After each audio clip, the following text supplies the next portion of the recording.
Morning students, welcome to the class of science. In the continuity of the previous lecture, when we were doing the chapter periodic classification of elements, we did the classification of elements according to the Daubner, who was a great scientist. Now today we will discuss the views of scientist Johann Newland. In 1866, John Newland also tried to classify the elements. At that time, 56 elements were discovered. 56 elements were discovered. He tried to arrange, right? He tried to arrange the elements in order of their increasing atomic masses. Right? Like the other scientists, elements in order of their increasing atomic masses. He also said that the property of every eighth element, like this 1, 2, 3, 4, 5, 6, 7, 8, right?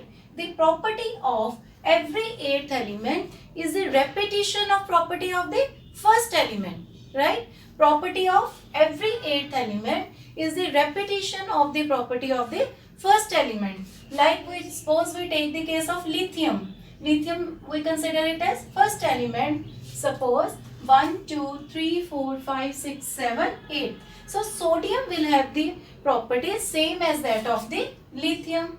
Magnesium will have the properties same as that of the beryllium. Aluminium will have the properties same that of the boron. Right, students?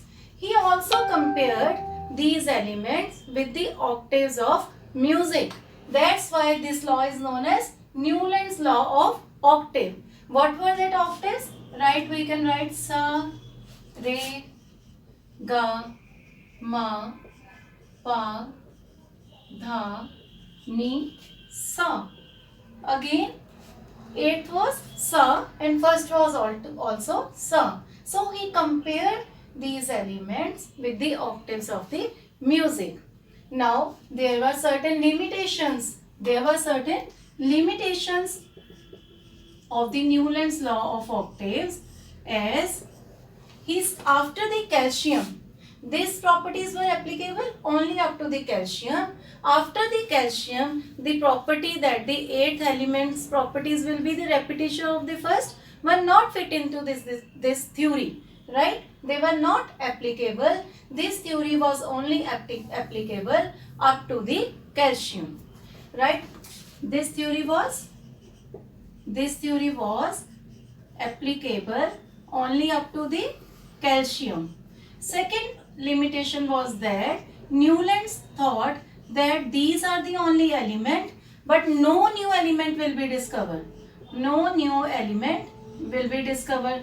But when the other elements were discovered, they were not fitting into this law of octave because they don't have the properties eighth element similar to that of the first element.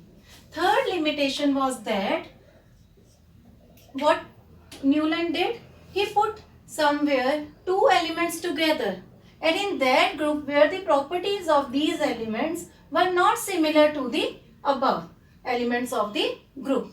What was the limitation? That in some cases the Newland put two elements in one box, and in that group where the properties of these two elements were not similar to the other elements of the group. So these were two elements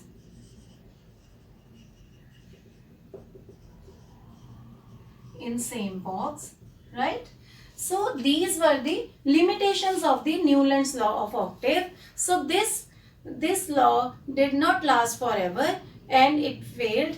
Other scientists, Mendeleev, gave his theory about the classification of elements after the Newland. That we will discuss in the next class. This is all for the today. Thank you. Have a good day.